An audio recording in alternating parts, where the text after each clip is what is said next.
Ce sont des métiers dont on peut rêver quand on a 5 ans, mais on ne les fait pas. Je fais partie de cette génération-là, effectivement, qui a connu les Playmobil à leur sortie. Je crée des tableaux à partir de Playmobil. En fait, je suis une artiste en Playmobil. Je suis en train de travailler sur un bronzé fond du ski. C'est entre autres Jean-Claude Duss. Jean-Claude Duss a créé, c'est pas facile parce qu'on a une chevelure, voire pas de chevelure, un peu complexe. Comment je vais travailler? En fait, je vais partir à partir de plusieurs figurines. Donc, je vais entre autres prendre un Panoramix. Je vais me servir de sa tête et en découpant un certain nombre d'éléments, en finissant par les peindre.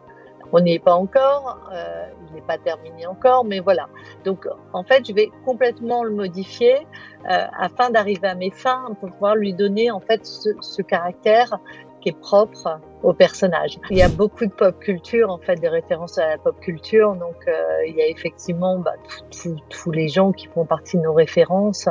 Vous avez aussi bien des artistes. Ça peut être effectivement du cinéma, ça peut être de la BD, sans compter les portraits de famille et les scènes comme ça de souvenirs qu'on peut tous avoir les uns et les autres. Les plus iconiques, c'est sans doute Gabrielle, Chanel, enfin Coco, Karl Lagerfeld, on a Tintin, évidemment Freddie Mercury.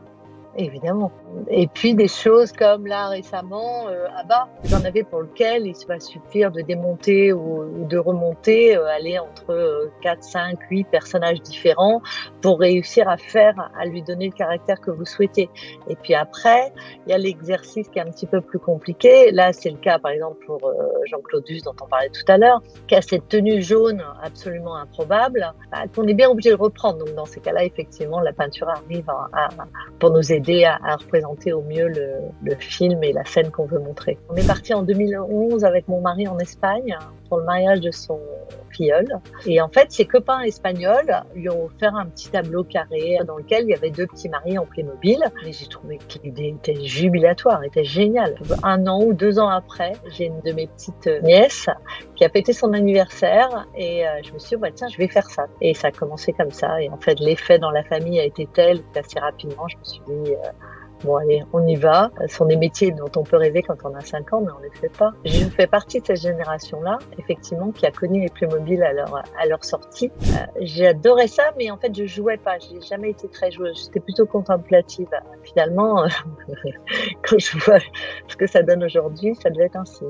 J'arrive à leur transmettre une âme, donc c'est juste génial. Et je pense que les gens ont formidablement besoin de ça. Et puis là, on touche à l'enfance. Je vous dis, il y a quand même un grand retour de plus en plus. Enfin, moi, ma clientèle, elle est à 95%. Ce sont des adultes qui achètent pour eux en tant qu'adultes.